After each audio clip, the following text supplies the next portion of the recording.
Us started. Um, and thank you so much for sticking around for our last panel because this is one that's near and dear to my heart. And the topic of today's panel, or this last panel today, is a family-friendly workplace. It's near and dear to my heart because my husband and I, hi honey, we are parents to 5 lunatic kids, ages 5 to 15. And so having us both be full-time faculty members at UT and simultaneously raise and try to, help our kids be the best that they can be is an ongoing struggle, right?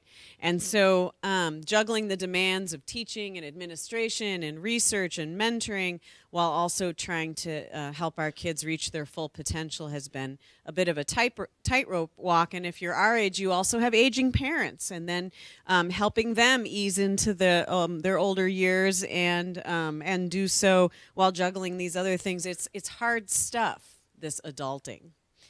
But the longer you do it, the more you realize that you have experiences that can help the next generations do it with more ease, right? That we can help navigate the realities of work and family in a way where neither absolutely has to suffer. And so that's the focus of this last session. And our session is led by Tabitha Ford, who also designed these materials for us, right? And the T-shirts and the posters. Very talented. Anyway, she's a second-year advertising major from San Antonio, Texas. Are you third year now? Okay, all right. She's somewhere in a number of years. She is from San Antonio, Texas, and also the mother of a toddler. She designed our conference materials, as I said, and as a returning student, mom, and working student, she serves as the non-traditional student representative on our Diversity and Inclusion Student Council. And I really can't think of someone who would be a better moderator for a panel on work and family balance.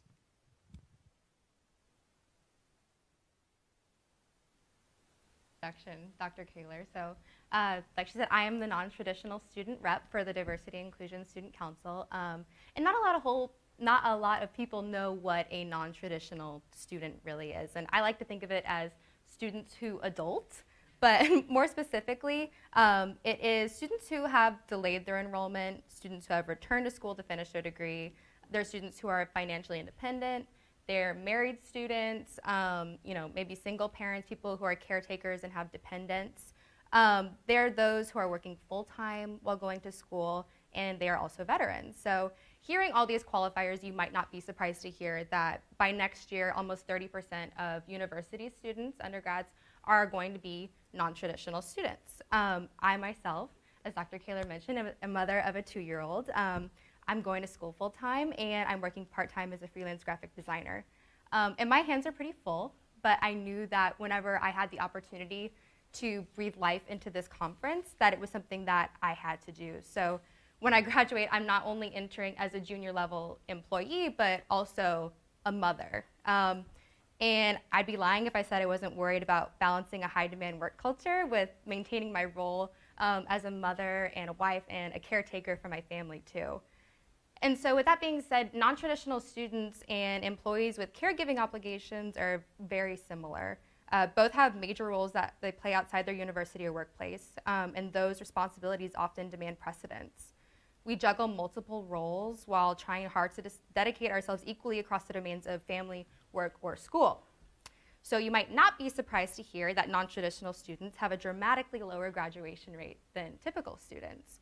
It's about 20% over a 6-year period compared to 64% of traditional students. Similarly, 43% of qualified women with children are leaving careers or off-ramping for a period of time.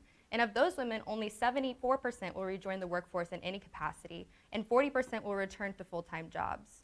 These statistics support the lack of women in the C-suite and the persisting gender wage gap.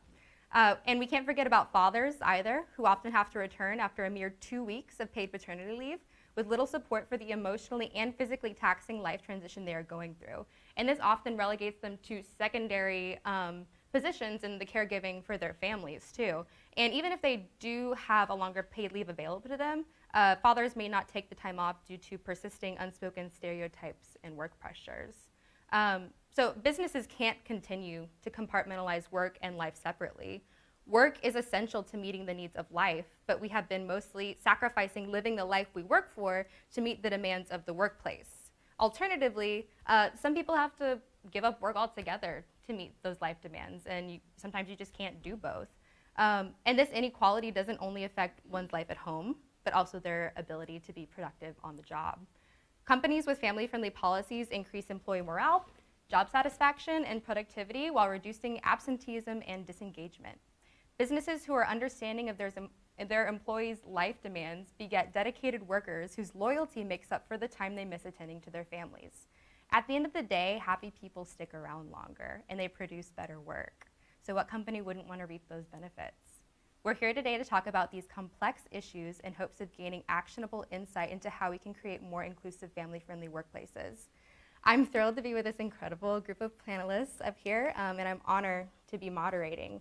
And they're all mothers and fathers. We're going to be covering topics like work-life balance, paid leave, and inclusive work culture for parents, caregivers, families, and returning to the workforce. So without further ado, I'd like to introduce them to you. And so we have with us today Steven Darby. He is the founder and principal creative director at Heavy Heavy. Next, we have Shanteka Sigers, and she's the executive creative director and brand strategist at Sanders Wingo. And then lastly, we have Natalie Brown-Devlin, and she's an assistant professor here at the Stan Richards School. So thank you all so much for being here today to talk with us. And so now what I'd like to do is just go down the line and hear from each of you in your own words, who you are, where you work, what you do, and if you'd like to share a little bit about your families too. So Darby, do you want to go ahead and start? Sure. I don't know really where to begin. I've worked in advertising for 12 years, left that segment, I guess, of the industry and went and started my own studio. Brought on 2 partners, and we just recently merged with another product design and development company. And so from there, we do good work for good people and do our best, and that's that. Full disclosure, Darby is also my former creative director and my mentor still, so I can attest to that. Shanteka. I'm the ECD at Sanders Wingo, and I've done something weird with my microphone, I think. But I don't know. I think you all know that in the creative departments that female creative directors are extremely rare. Extremely rare. It was the 3% conference has taught us that. I didn't know, actually, because I worked at African American consumer segment agencies and Black-owned agencies. There were lots of women. So a lot of those issues didn't happen. But when I started working with the 3% conference, I was like, woo, it's hard out here. Oh, that wasn't because I'm Black, it's because I'm a girl. Got it. But I think that I was unaware of a lot of these issues. And I think that I for a long time I wasn't very family friendly. I have people who will go, they asked you to come? That's funny. But yeah, it's a learning. You know better, you do better. So I guess I'm recovering. I'm a recovering advertising creative director at the same time. Mm-hmm. And yeah, that's so true. Sometimes you don't know the enormity of something until you're in it yourself. Oh yeah. Sure. Yeah. There's horror stories about me. Oh yeah. Natalie. Hi, I'm Natalie Brown-Devlin. I got my doctorate from the University of Alabama several years ago, and after completing that degree, I moved to Chicago, where I was a strategic account analyst for a digital advertising company. So I've kind of been on both sides of the idea of a family-friendly workplace. I've reported to women as they were taking maternity leave and tried to be on the supportive side. And then last semester, last year I came to the Stan Richards School as an assistant professor.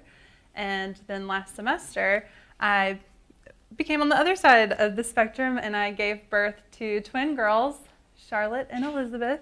And they're 4 months old now, so I'm still kind of in the thick of it and trying to figure out this big, ginormous identity shift that I had, trying to figure out how I can wear multiple hats how I can be what my students need me to be at work, because I joke that Charlie and Lizzie were my first two biological kids, but I've had a ton of kids over the years just teaching both at Alabama and here. So trying to be what my students need me to be so I can still be supportive for them on their careers and their journeys, but then also be everything that my babies need to be. And I'm still trying to figure out how to navigate that now. Absolutely, thank you.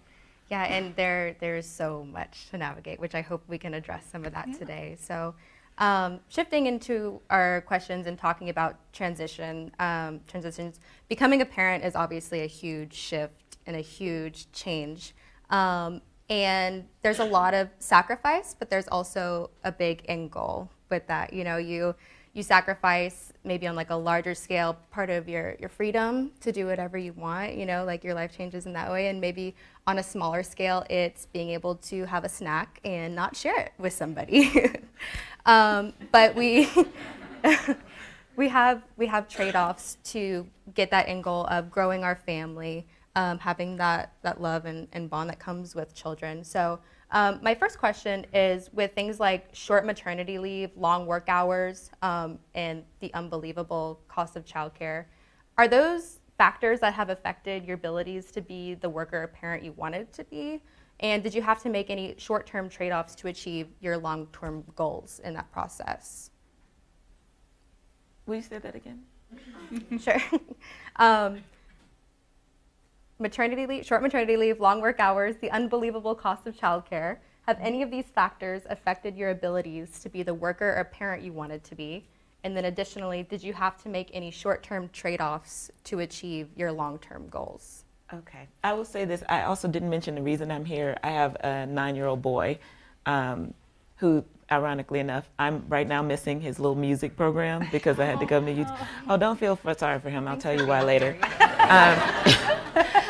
I mean, that's the truth. Okay, so I was working in Chicago for I started my career in Chicago, and I was never a kid person. I mean, they're all right, but I was never like, ooh, I can't wait to be I always knew I wanted to be a mom, but in the heat of it, I couldn't figure out how I was going to do both. I had a puppy and it nearly killed me.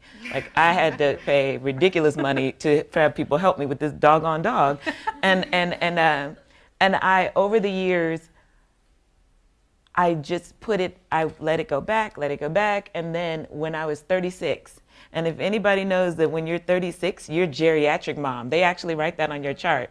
And you feel like, are you kidding? I just came back. I was shooting in LA. I'm not, what are you calling geriatric? Yeah. And I'm like, what do you mean? So I had my son when I was 36. So I let my career run, and it didn't stop. It actually got really good after that. But I had this child when I was 36. And I feel like my career got me to this place where now I don't know if they're fun. I would have had more if I'd known. So now I may not get, that may be the only kid I get. So I think my bigger sacrifice in a way was what my family could be, giving that up for what I had to do to get to a place to be able to have a kid and not have the childcare kill me, and not have people tell me or exclude me from things, and not be able and have problems. I used to always just go on this Christmas shoots. And one client used to always have Christmas shoots every year. They're just a shoot right over Christmas, and I'd be like, I'll go, and I would jump in, and it was great because they were like, good, let the girl go, because they had kids and families. A lot of people at the agency, but that was kind of my issue that I had to figure out. Absolutely, and I think that's a good testament, because I think we try to have this idea like, you can have it all. You can be the perfect mom and a dedicated worker. Ursula Burns, the head of Xerox, I went to a conference and she said, they gave her the have it all discussion, and she said, oh wait, no. She said, being a wife, being a mom, having family obligations in your career, she's like, in any given day, she was like the CEO of Xerox, and she said, on any given day, I am failing at least one of those things. Like, I am failing, just doing terrible at something, and I'm killing it on one, but I'm failing at other stuff. The key is not to fail at any one thing too long. You can't let it go too long. So you just rotate your failures. And I was like, got it. Yeah. Rotating failure right now. That's awesome advice. Yeah, I'll go. So we certainly have challenges, I think, as we move into this stage of our life where we're starting to think about having kids. For me and my husband, we knew we wanted children, and we thought, well, maybe we can plan this around a semester to where we might get time off since paid maternity leave is not offered. So I find out that I'm pregnant, and my due date would be in November. Awesome. Perfect. It'll be right before Christmas break. It won't disrupt my student's life too much. Great. I go in for my first ultrasound. It pops up on the screen. I knew what I was supposed to see, and then I saw that there were 2. And I said, oh, crap. And my husband goes, what? What? And the doctor goes, do you see what I see? And I said, yeah. And everything changed because suddenly I was due in October at the very best. That was my goal. I was also told all of the risks that come with a multiple pregnancy. A risk that I eventually realized I was diagnosed with preeclampsia towards the end of my pregnancy. And you might not be able to work. You might have to take a whole semester off. So suddenly, everything felt like it was caving in. And I was thinking, can we go a whole semester if I don't have a paycheck? What am I going to do? I have to teach. This is what I'm called to do, too. I don't just want to miss out. So trying to navigate that was certainly very, very difficult. And I was very fortunate to where I was in a department that allowed me to kind of do something a little unique last semester. I have students who were in those classes last semester, and the students were amazing with the support that they gave me, to where, I was in person the first part of the semester.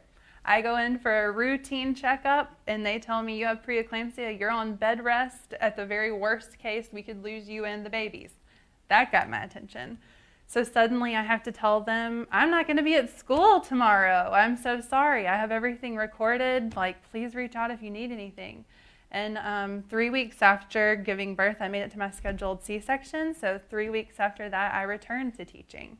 I lied to my doctor about doing that, but it was important to me to get back face-to-face to my students. And there was a positive side to that, too. The plus side was I was kind of going a little stir-crazy already. I'm very extroverted, so I feed off the energy of people.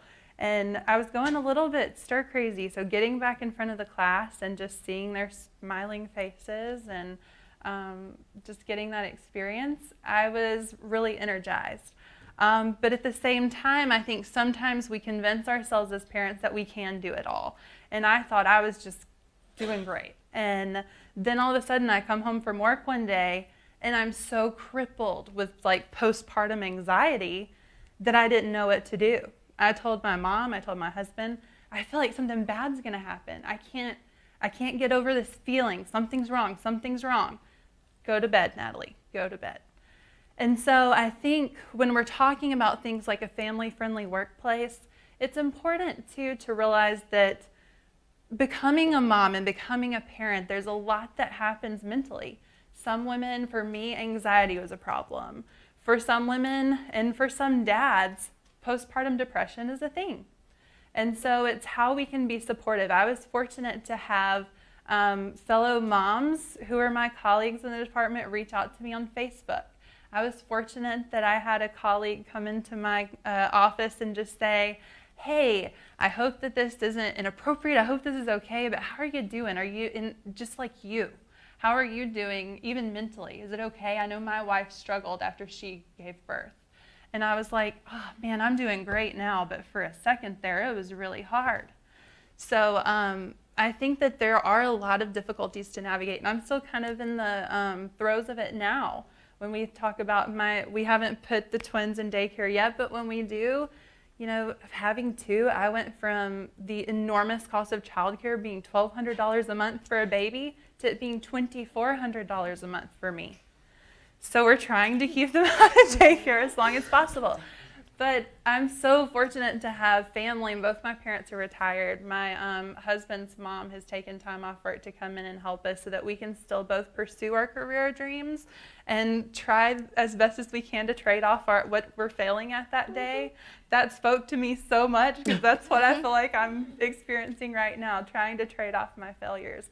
But there are a lot of constraints and difficulties, and that's why I'm so thankful that this panel is happening today so that we can shed some light on some of these things and hopefully come up with ways that we can build a more family-friendly workplace. So, hopefully my girls will have more support, I think, in whatever career they choose. Absolutely. And you mentioned postpartum depression. Like, there's a lot of talk about mental health right now, and I think that's another aspect of mental health that we forget to talk about, is that postpartum depression is a real thing, and sometimes you don't even know that you're in it until maybe you're on the other side of it, or somebody reaches out to you and asks if you're okay.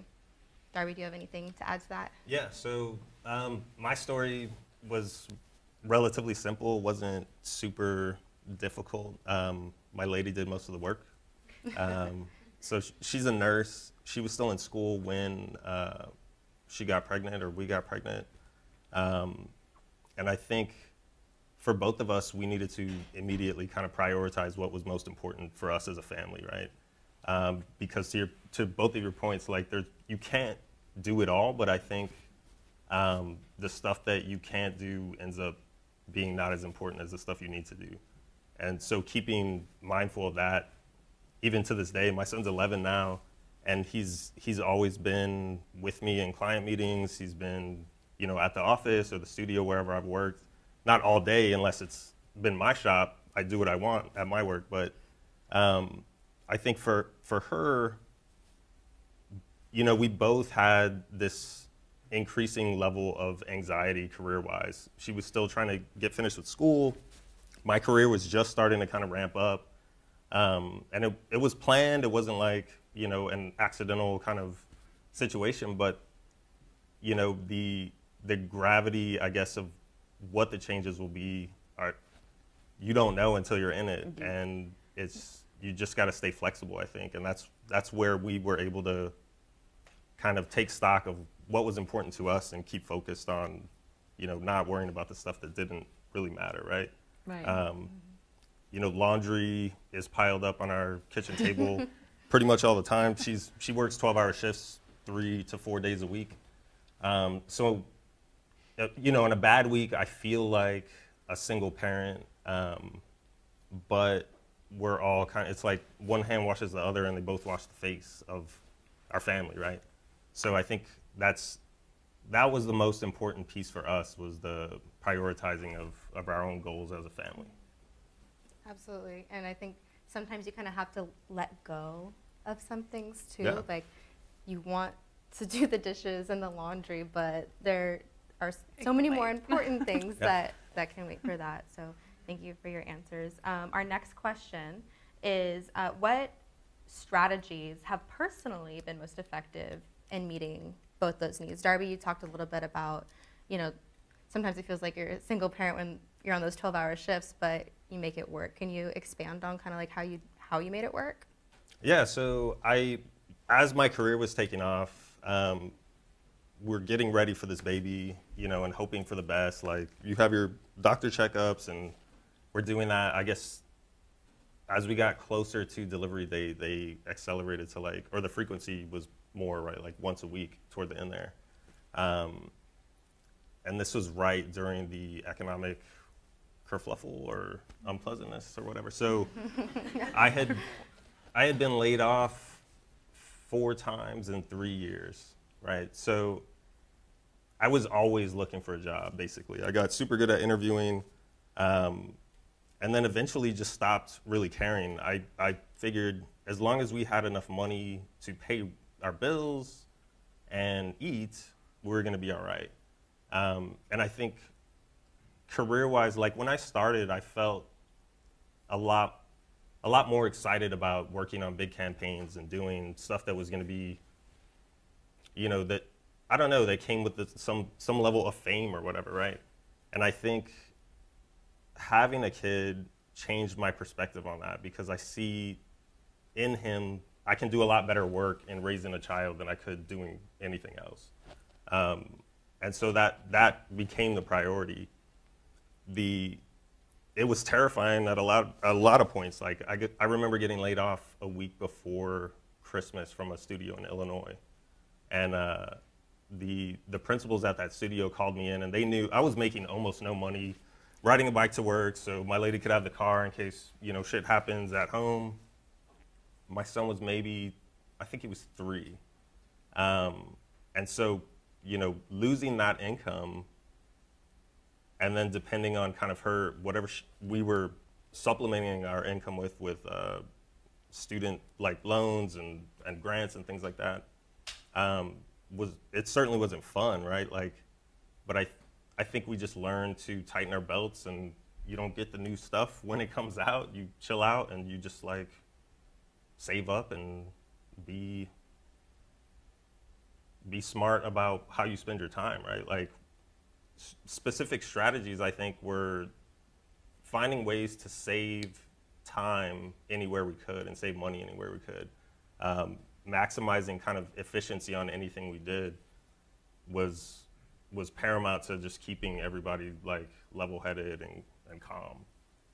Outside of that, though, I think it all just came down to priorities for us. It was a no-brainer. It's like we can make the meeting here, or we can do the cool stuff later, but at home that's the chief concern. Thank you. Yeah. I have outsourcing. I learned to outsource things. I remember I realized, a couple years ago, my dad died suddenly, and I took a couple days off work to stay home and just wrap my head around what had just happened.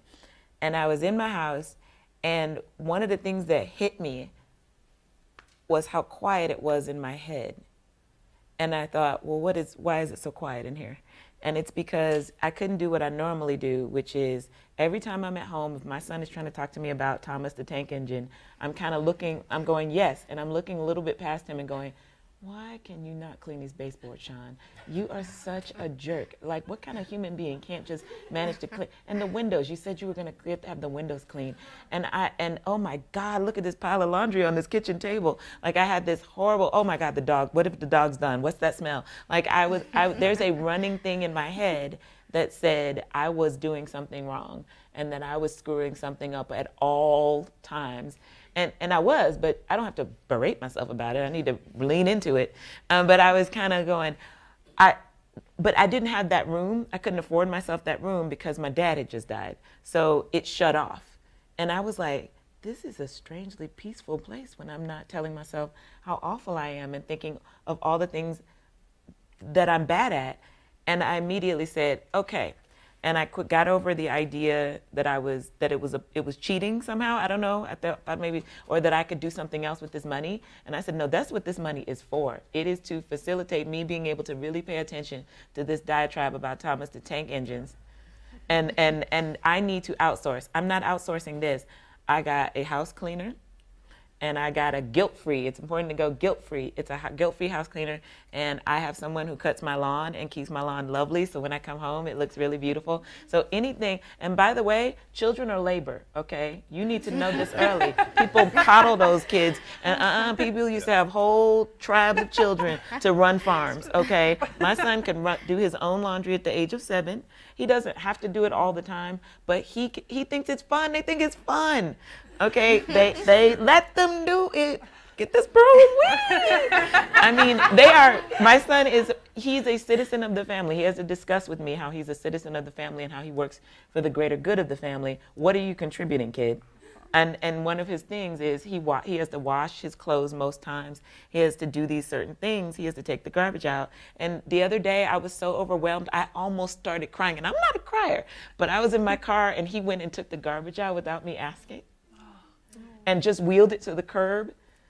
And I was like, dude, you nearly killed your mom here. Like I was in the car and I was so thankful. But you have to outsource and you have to get help and you have to do it guilt-free. That's what the money I'm working for, That's what it's for, so I can enjoy my time with him fully and not be like, oh my God, Sean, you suck as a human being all the time. I'm so terrible on myself. So that was outsourcing and children or labor. That's awesome.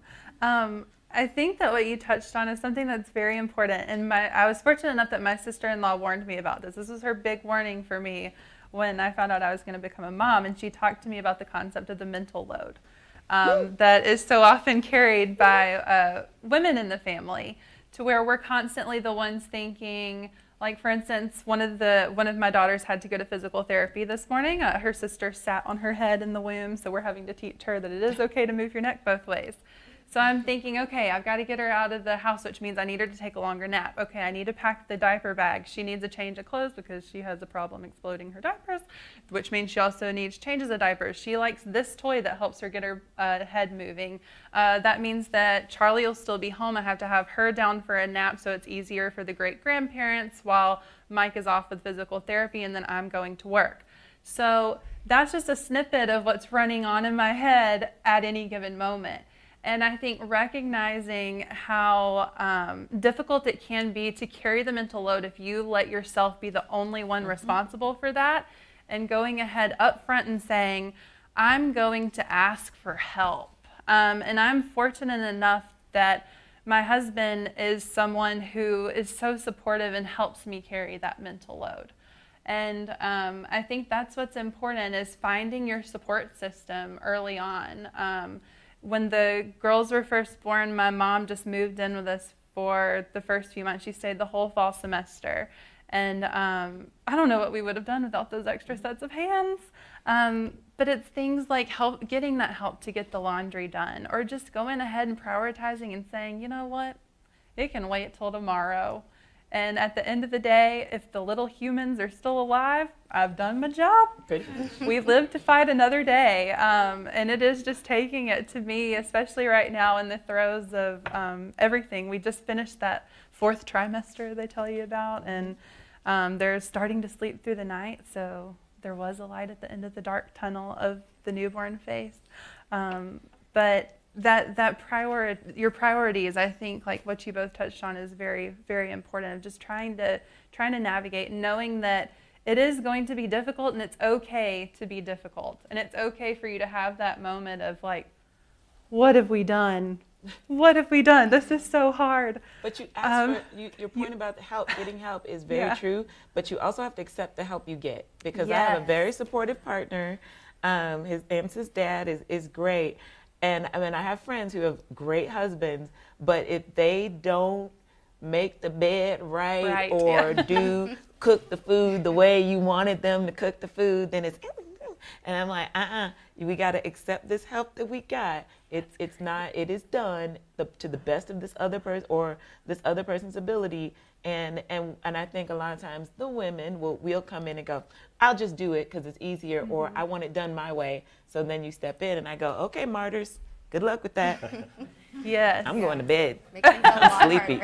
Yes, that is so huge. I mean, even accepting help is so huge, especially in the beginnings right now for me. Trading off nights where you get to sleep. It's little things like that, of saying, like, we're going to work together on this. You're my support system. Let's get through it. Absolutely. I've never heard of that term, mental load, before, but it is such a thing. There's a great article on it, the mental weight that women carry. And kind of, it's one of those things where if you know it's there, then that's your first step at getting past it, just having that in the head. Especially women with partners, just stop. Like, it's hard to drop it, but if you can just drop that, then it gets a lot better. I feel like we're making parenthood look very not, like, I can't help but think for the parent brand, this is not looking good. We don't want these students It's not good. But I mean, one day we do, and I think we might have scared them into never. I know. I do want to say having my son is great. He's the best. Like, I got extremely creative. I wrote a children's book. When I see a problem with, if there's not enough stuff for him, I make it, and it helped me get back into my creative side. I hired an illustrator. He had an idea for a story. We made that into a book. I self-published it, and I give it away because there's not enough children's books with black kids as protagonists. I made stuff for his room that I never would have. I would have said, "Ooh, that'd be a good idea." But I hooked up with the rock poster god, and we created enough for me to share. There's some framed in his room, and I can give them away. Like it has been. I got back into writing. Like parenting has been a really good thing for me as a creative person, and also I have to get really efficient with what I'm doing because I got to nail stuff. I got stuff to do. So I lost that little lackadaisical, it takes too long to get things done. It's been very efficient for my career, actually. So I just had to stick that in there. Yeah. It's pretty good. You come back to work and all of a sudden I was surprised that once it's quiet and I get to focus, like, man, I'm really a lot more productive. Oh yeah, I was a beast. I could get all kinds of stuff done. I'm like, what did I do with my time and money before I had this kid? My God, I was rich. No, being a parent is great. I mean, and it's little, they've started to smile now. And one smile can just light up your whole world. And you get to see how amazing this world is through their eyes now. One day, one of my girls was sitting there just watching her hand open and close. And she was amazed. And she was like, this is amazing. You could just see her brain working. And it makes you think how cool certain things are, how wonderful the color red is, or how amazing it is that our hands move when our brains tell them to. And you get to see the world just through their eyes and just see how truly amazing life is. And what is it they teach creatives to do, to be able to do those kinds of things and look at that in a different way? That's part of our job. So kids, all those things. And the fart jokes. The fart jokes are hilarious. Like all those things are useful in what they tell you to do. And then they tell you, oh, you're making ads for creativity and for human connection and relationships and communicating. And I kind of started going, how do you do that if the only way you learn about a human interaction is from the planner, the account planner? You have not been to a birthday party or out to spend time with anyone. The only people you spend time with are the people that you work with. So you learn by relationships, by data? Come on, guys. Like, how are you going to write that in if you never feel it yourself? So all those things and kids are a huge part of those seeing it through a different way and having a different emotion than you've had for most of your time on the planet. It's weird, I know, the smiles and stuff, but we were all adorable, all of us once. You moved someone. I'd agree with all of that. I think I wouldn't suggest to anybody to have a kid to become a better creative. I feel like there's things to do before but like I think for me, at least, it's certainly changed my perspective on a lot of the stuff, you interact with, or you meet people and have conversations and learn about new things that you end up taking for granted. Like when you see it through your kids' eyes and they're just enamored with stuff that you've been living with your whole life, right? Like you've grown kind of complacent or even apathetic to the new, or what's not new, what's just, why do trees exist? Why do they work? Like the sky's blue and things like that. Like fielding those kind of questions as a parent and trying to explain, and the task of empathizing with that audience, right, as a child, I think certainly makes you a better communicator, and doing it in a creative way is something that, you learn on the job. So it changes your perspective on all that stuff. Absolutely agreed. And empathy it has been a theme in our conference today and last night as well. And on that, Shanteka, you and I talked a little bit beforehand about people don't necessarily have that perspective as a parent until they actually are a parent and in those shoes. So my next question is, in the always-on and high-demand work cultures that we're immersed in today, what policies and practices should be in place for managers to create company cultures that are supportive of family life while also allowing professionals to move up the ladder in their careers? Okay, earlier this week, an award show happened at the Addies, and all the marketing said the theme this year was another night without your family. And all the creative was like a dog just running down the street with a leash tied to an Addie Award, and a family at a funeral, and it's replaced.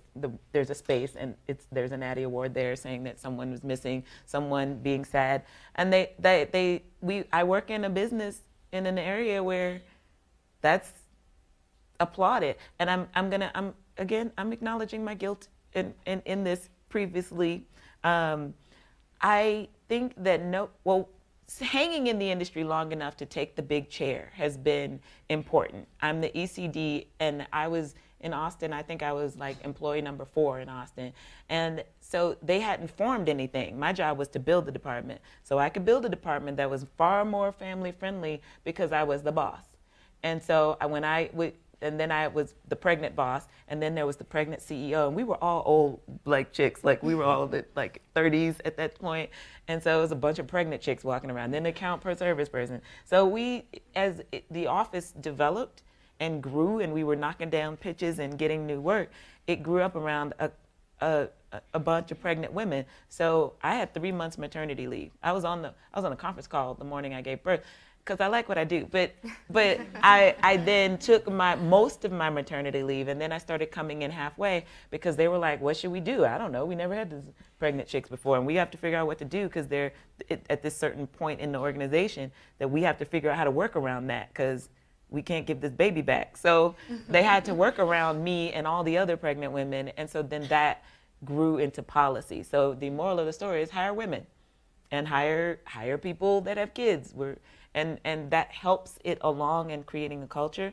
But also, nobody wants to be the person at all saying, nobody wants to do the chicken thing, especially you go to the Addies and it's basically just told you, an industry standard just said, do not ask to go home. That was what that said. Do not ask to have a family.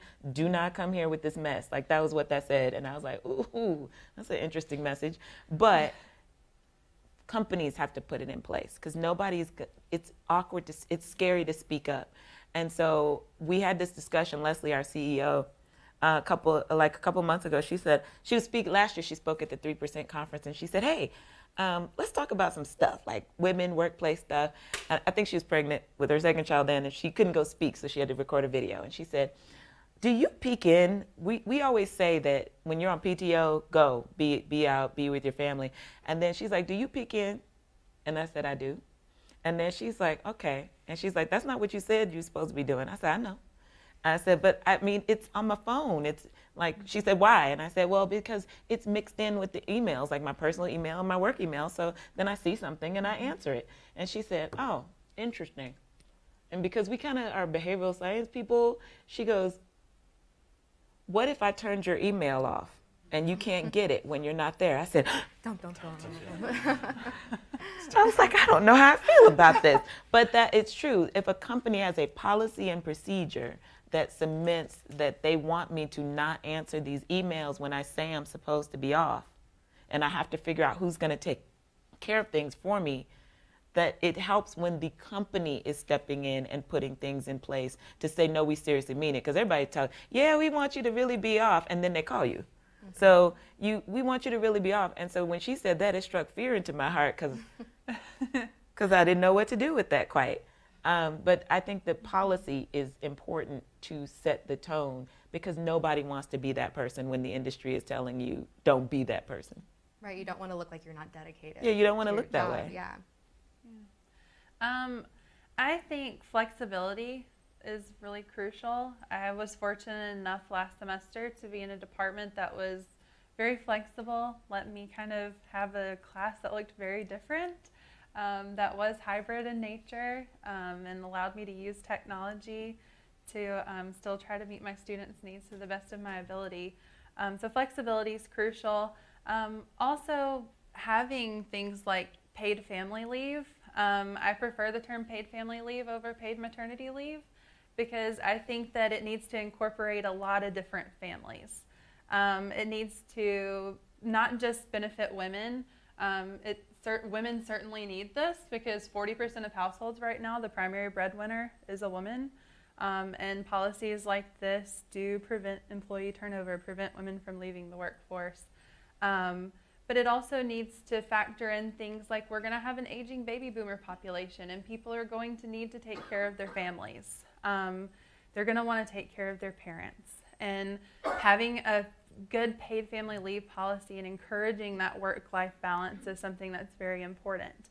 I would also be passionate about workplaces factoring in adoptive parents, factoring in things like taking care of fertility treatments. I think the the more a workplace can support families, regardless of how that family looks or how it's made, is going to make this workplace better. And I think I'm a firm believer that if people are happy at home, then they're going to be better employees. And if they have that time off to, bond with their child, they're going to come back and be better and happier at work. I've been on both sides of it. So on the other side, if your boss is taking off maternity leave, do what you can to be supportive of them. Take over for their clients. Encourage them not to check their emails. Say, don't worry, I've got it. There's a support system in place. You focus on your new baby. Everything's fine here. And be supportive in as best as you can and on the other side of things as well.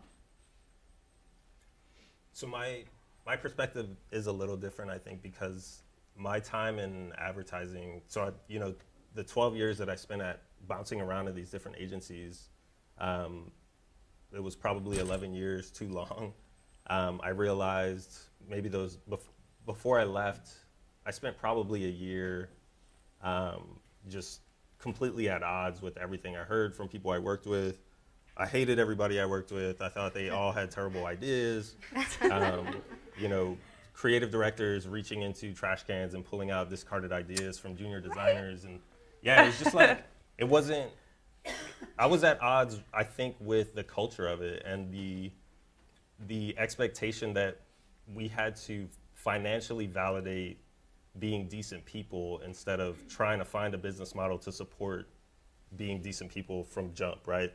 So in starting my company, we started with the ethical foundation first, and then we're just like, we'll make it up as we go along because that's what we can do, and we also can't be told shit, honestly. Like, I think I would suggest anyway to anyone trying to get into the market and worrying about work-life balance to go demand whatever it is you want. Like, become exceptional at what you do and go outright demand whatever you want.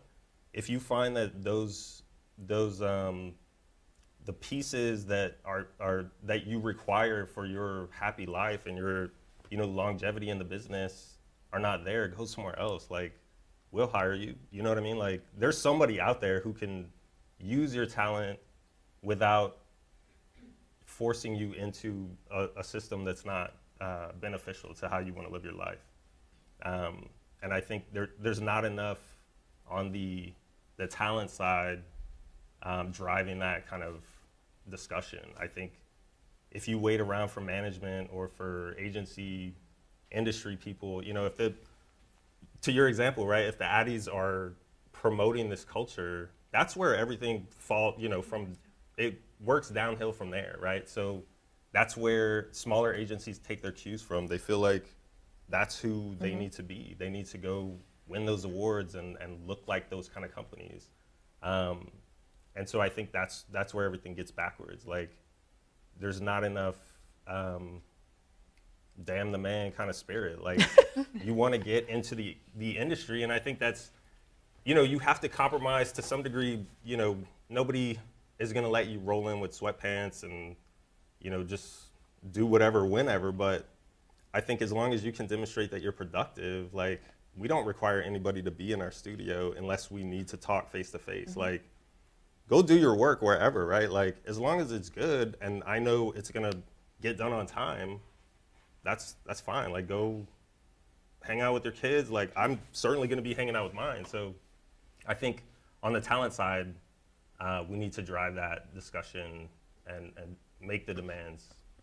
I'm sorry. I remember to your point, I had a client who she's the head of Burger King, and she told us, listen, I want to make it clear that I don't want to hang out with you guys. Like, when the agencies come, and she's like, I have like 5 kids, and I'm Brazilian, and I love my family, and I want to hang out with them. Right. So don't feel like you need to be in here talking to me, because I don't want to talk to you. This is great. I love what we do during the day, and we can get this stuff done and call me, and I'm down for this. But I don't don't feel like you need to try to invite me everywhere.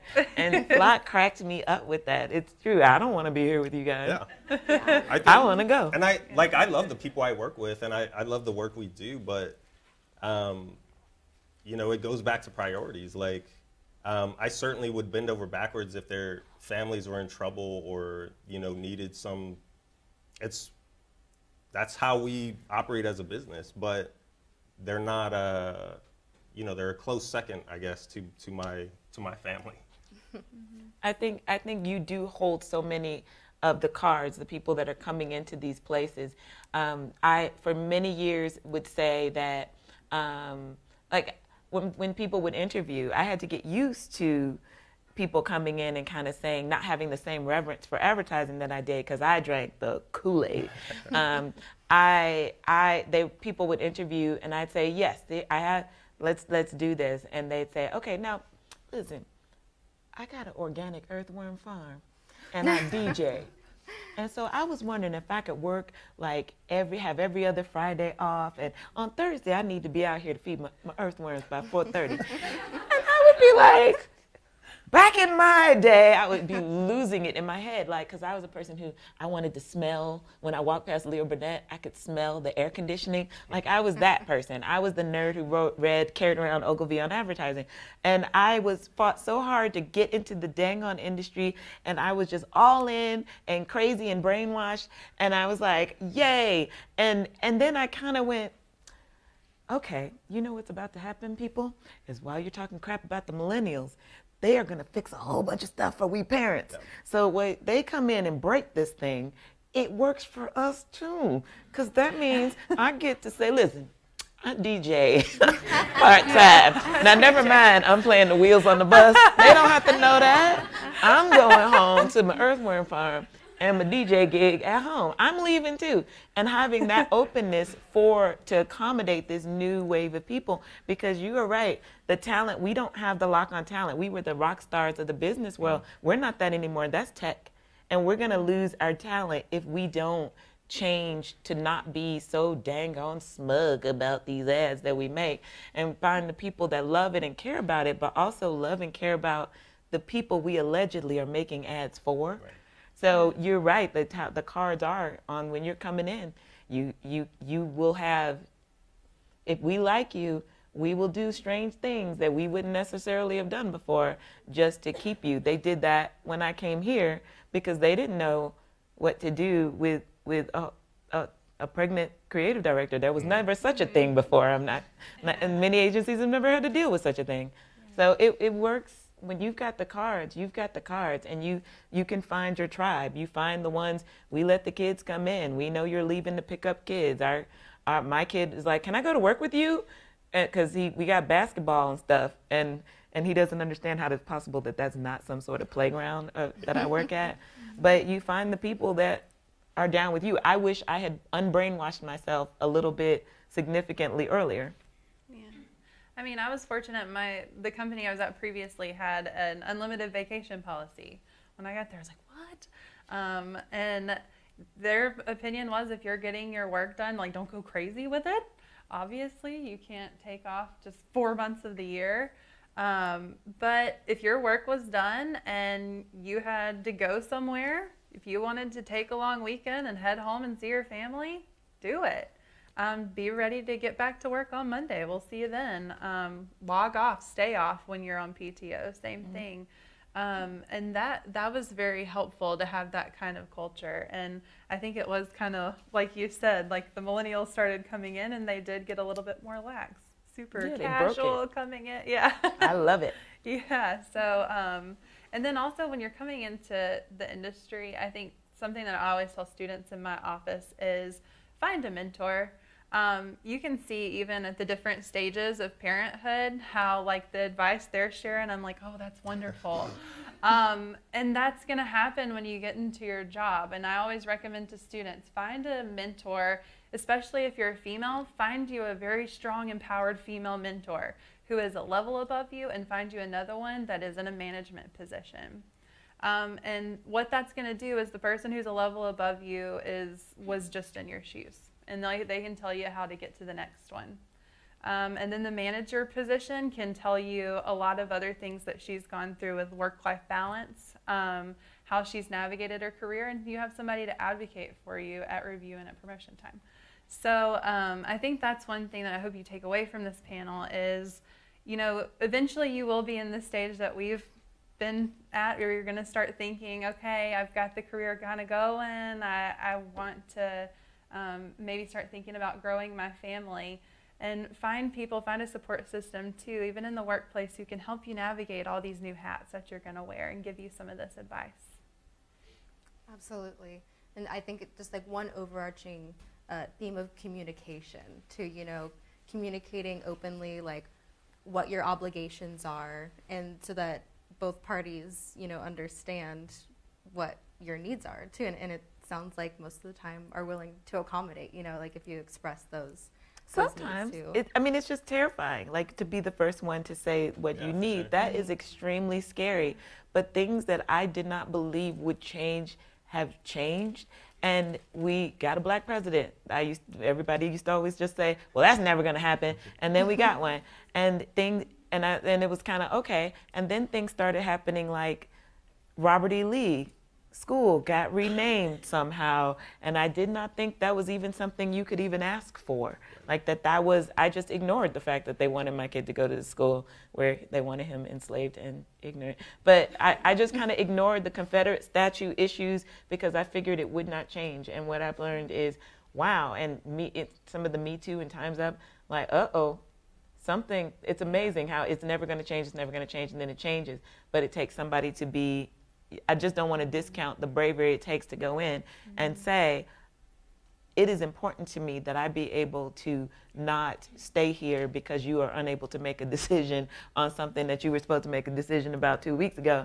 I don't want this toxic culture. What you said was really straight and from the, like, it sounds so simple and obvious, but I just want to acknowledge the courage it takes to be the first one to do that. I don't accept any of the credit for being courageous. I think was probably more arrogance than anything else. Like, I was confident about what I was bringing to the table as an employee, and you can go work anywhere, right? Like, I think it's from a place of privilege to say, if you don't like the work, quit your job, right? Like, we live in a culture that requires money to support yourself, and you have to work to get that money. But I think you ultimately have a lot of different choices on how you make that money. And I think if you prioritize kind of what's important to you and where, what lines you're willing to not cross to compromise yourself or your own integrity, it helps with a lot of that decision making. So, and I feel like I'm still paying for my sins in advertising, or in the more traditional advertising agency, just the work that I did, the lies that I told to sell product for our clients. Not for my current company, I should say. But, and I think certainly, like, your talent and your ability and how passionate you are about the job is ultimately going to be the most valuable piece of leverage you have on a prospective employer. There's a ton of talent out there. There are also a ton of jobs out there, though. So I think find the right fit, do your diligent research. When we look at hiring people, we ask if they're willing to work for us for free. Like, we pay even freelancers well above scale for anything we request of them. But I think if they're not coming to it with the sense that they would do the work for free because they're that passionate, keep trucking, like, go somewhere else. And it's less about, they're not a good fit because they're not willing to just stay up all night and do the work. But I think if they're not passionate about working with us enough, you know what I mean? Like, go find the company that you're passionate about and go make it work for you, I think. So that's what I think. Absolutely. So we don't have too much time left, but there's one more question that I want to get to. So if y'all could just give a quick response, and then we'll open it up to about 10 minutes of Q&A at the end. So the last question is, you leave, you have your baby, you're off for, maybe it's a few weeks, maybe it's a few months, and then you eventually have to come back to work. And I would argue you're almost a totally different person when you come back. You've had this huge transition. You've gone through a lot in that amount of time. So how can we help mothers and fathers who are coming back into the workforce get to that place that they're okay with the transition back to work and their new transition at home? I think something that's really big is to support new moms on their breastfeeding journey as an employer, if that's what she chooses. UT, we're very fortunate that they have lactation rooms available for employees, for students, for whoever needs them. I think that can be a really nice, huge thing. And then also empathy. I think you touched on that earlier, how important that is. It meant so much to me to have so many colleagues stop by and just say, how are you doing? You doing okay? I know it's hard. You doing okay?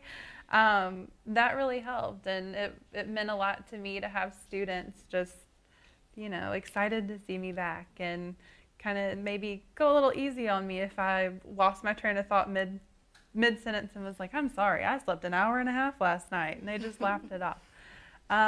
So I think it's just, there's only so much you can do, I think, as an employer when your employee comes back to work, because it's hard, and it's hard to try to navigate your new identity, but just being supportive and letting them know that you'll try to be flexible and help in any way that you can.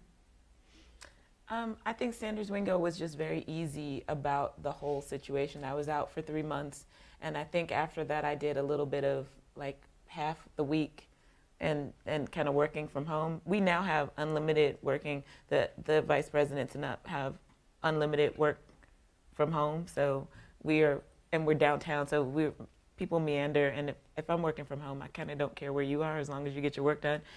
So I think those kinds of policies are very freeing, and policies of trust in your employees are helpful, so that if you need something, you're not shy about taking it. I think when I came back, I had a baby, and then I was unsure about how to take care of that baby, but I knew how to take care of those babies at work. So I think I was very eager to get back, because that was where my footing was more steady. So for me, they probably helped me even more to kind of say, yeah, that's great, Sean. So how about you go home half the week? Yeah, I think for us, it's being as flexible as possible. I think anybody we choose to work with are people we trust.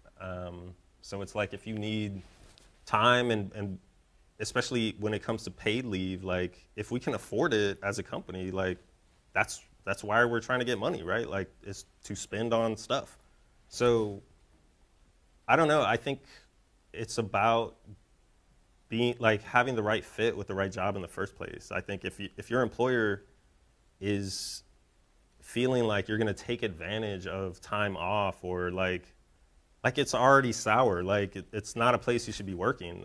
I think if the expectation is that you're going to take advantage of a time off kind of policy, like obviously your employer thinks that you're just there for a paycheck anyway. So like, bounce if you can, like as soon as possible, and go find the spot that suits you better. I think on the employer side, like industry-wide, we certainly could be more flexible. I think there's tons of, contradictory like reports on whether working from home is more advantageous for the employer or the employee side. But I think it comes down to fit, like the individuals in the situation. Absolutely, absolutely. Well, now I'd like to open it up to any questions that you guys have in the audience. Anybody? Yes. Hi everyone, my name is Garrett. I'm a junior advertising major. Thanks for being with us. My question is that I think a lot of us, especially like in the ad PR department, are very career-minded, come out of college thinking about jobs more so than about relationships. And I'm curious to hear at what point you decided, I think I want to be a working mom. I think I want to be a working dad, as opposed to just focus on the career. Like I have always thought I'll have kids eventually. But it's like, when is eventually? Like, do you like wait until 27 and then the clock strikes midnight and you start like dating, you know?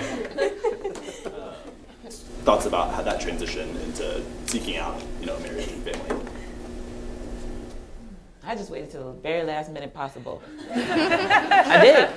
I was busy. My mother had given up. She told me she gave up. She's like, I thought you weren't going to have any kids, and you know, just there's a biological thing. I waited till the last minute, and then I was like, whoa, 36. Okay, I guess I got to do something. I got to get serious about this if I want this to happen. And for me, that was it. It's one way to go. It isn't the only way I've seen it done, and there's a lot of change, so you don't have to wait. But it helped me. A, I had more money when I actually had a kid, and B,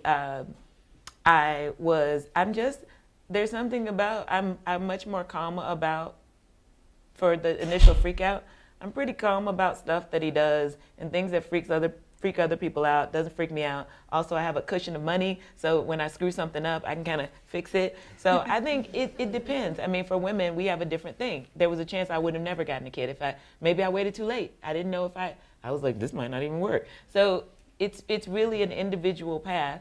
Just for women, we have to think about there is a biological path. If you choose this way of having a kid, that there's a biological thing. But other than that, there's no real right way. There's benefits. My mother, I wouldn't recommend this at all, but my mom had me when she was in high school, and there's certain things that were awful at first, and it was an awful place to work through. But then, you know, when we talk about what we've done together, it's kind of, I always have to go, wait a minute. You should probably tell the bad part. Tell the bad part of the story. So everybody's parent journey is different, and you don't have to have a moment where you say, and now we do this. It happens when it happens, but I think to your point, you want to just pick companies, you want a job and you're thinking about a career. You can also have the luxury of thinking about companies that don't treat people like crap. And in any way. My company has nursed people through cancer. Their kid had cancer, a woman through a brain aneurysm, and for all my complaining some days about how angry I am, the company does not treat people like crap.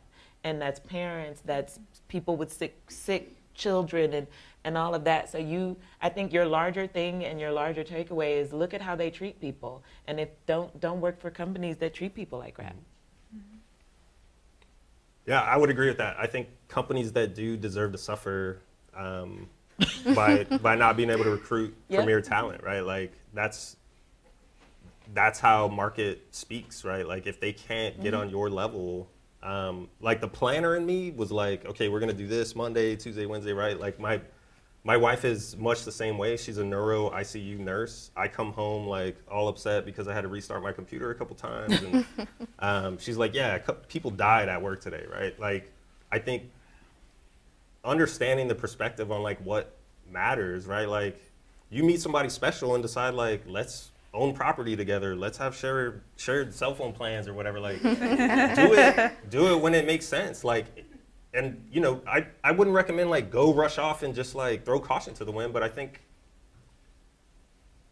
life is not nearly as, like, inflexible as people expect it to be, right? Like, kids fall down, they get up, they have skint knees, right? Like, we all heal from whatever injuries we have. And your career will bounce back as long as you are focused on being good at what you do. So I think you're always going to have a lot more leverage than you might have previously expected if you walk into it kind of with that mind state. I think everybody's parenting journey looks different, for sure.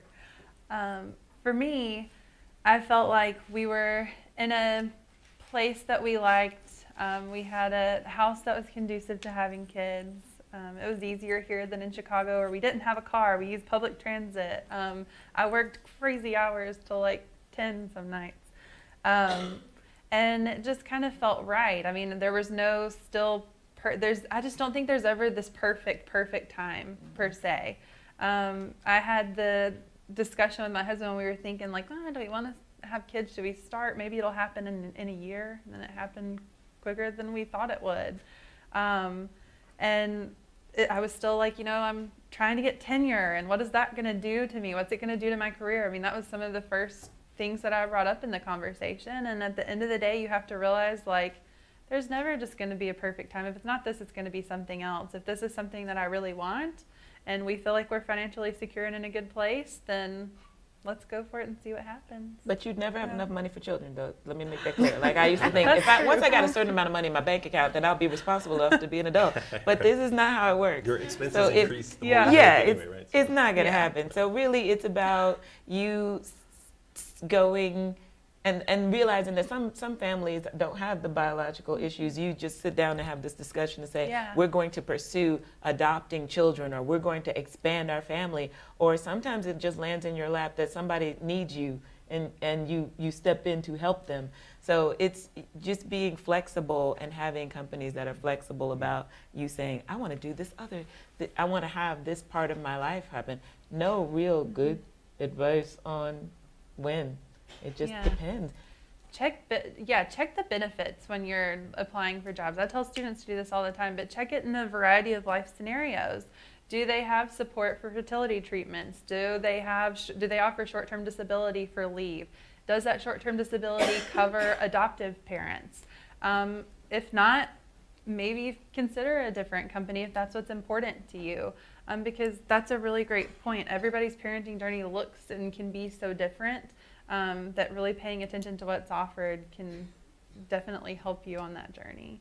Yeah, talk to someone that your life might be modeled after. Yeah. Did anybody here ever adopt kids? Talk to them about what that looked like at the company. Mm-hmm. At this company, what does it look like when somebody does that? And ask the questions. And the more you give that feedback, I didn't choose you because you seem like I don't have kids and I'm not interested in having kids, but you kind of treat those people with kids kind of crappy. Then you'll start seeing things in Fast Company about how companies are seeing the value of treating people not crappy. Well, awesome. Those are all fantastic points. Thank you for your question. Is there, I think we have time for one more. Yes. Yeah, on your point, so I'm looking at the trends of, the majority of people in the workforce are working parents, and the majority of people in their prime working years have children under the age of 6. So with breadwinning women and modern fathers being emerging markets, I'm curious to know if you're seeing a trend in corporate advertising for recruiting for staff and also for consumers who have this life experience around like treating family as a normal life event that also happens with working people. I think I've already answered that. Did I mention the Addies? So I'm going to sit that one out. So no, not in advertising. They don't care. So I would say I came from the digital world, and so companies, I think, like your Facebooks are starting to make some pretty big leaps in that area because recruiting matters. So, I mean, we would highlight things like our unlimited vacation policy, and I think that the point's been made that the millennial generation is kind of demanding more flexibility. They're saying, hey, we'll take a lower salary even if that means that we actually get to enjoy our lives and work for a company that supports their employees and supports maybe a cause that we care about. And so the change happens with the millennials, the change happens with Gen Zs behind them, and I'm excited to watch it. I would agree with both of those points. So, advertising probably has a lot more work to do in becoming fair than a lot of other industries. But what draws a lot of creatives to it is the money, right? Like the money's awesome in advertising. And so I think as companies start to understand what the utility of the salary they offer to their employee is to the employee, and as potential hires start to understand the utility of that money to themselves, like you start to find a different balance of to your point about paid time off or the flexibility at work versus the dollar amount that you're actually taking home. I think for me, again, like it's all about priorities, right? Like if I'm working 50 or 60 hours a week and don't have any time at home to even spend the money that I've made, like what really is the point, right? It's cool to sock away a bunch of money and buy cool new things, but if you don't have a chance to enjoy them, why get them in the first place? And why have all the time spent out of your life? Like, you know what I mean? Like, I hope that's helpful. I don't. No, you see a lot of people. Just, like, go harder with what you want to do, and don't worry about what employers are suggesting is the norm. I think we're in a state right now, like at the very least nationally, and that you don't need to take anything for granted anymore. Like, whatever the rules have been, you could do whatever you want, but you have to be about it. You have to actually go do whatever you want and go make the demands. Well, I think we're about out of time. I just want to say thank you all so much for coming in and being on our panel and talking about these important issues. And I hope you all enjoyed the conversation and got some actionable insights out of it too. So thank you very much.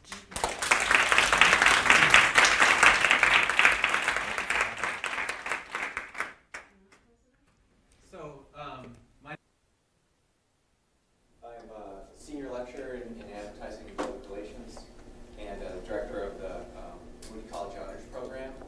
And I'm here to thank you all for being here.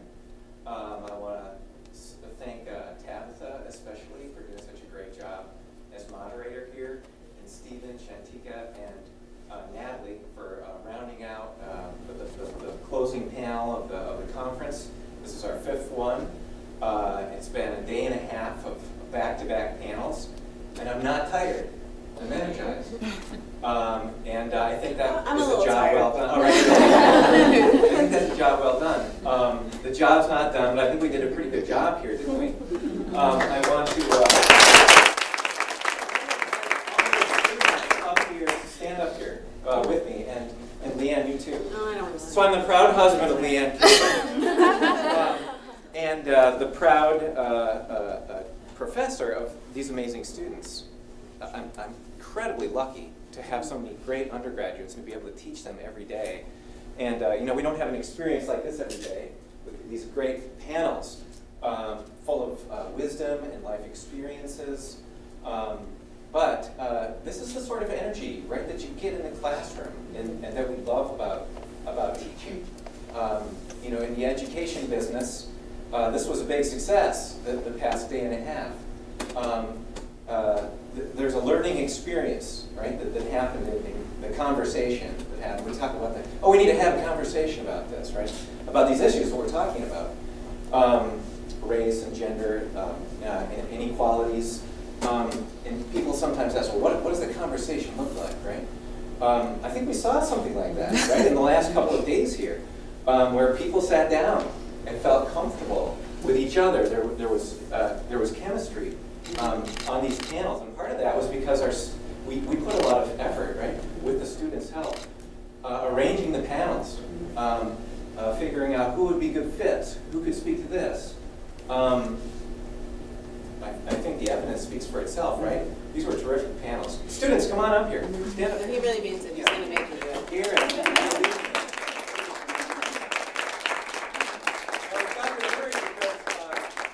Black Panther is showing at 4:20 over at the IMAX, or 4:10 at the Alamo Mueller. Yeah, I mean, seriously. Thank you.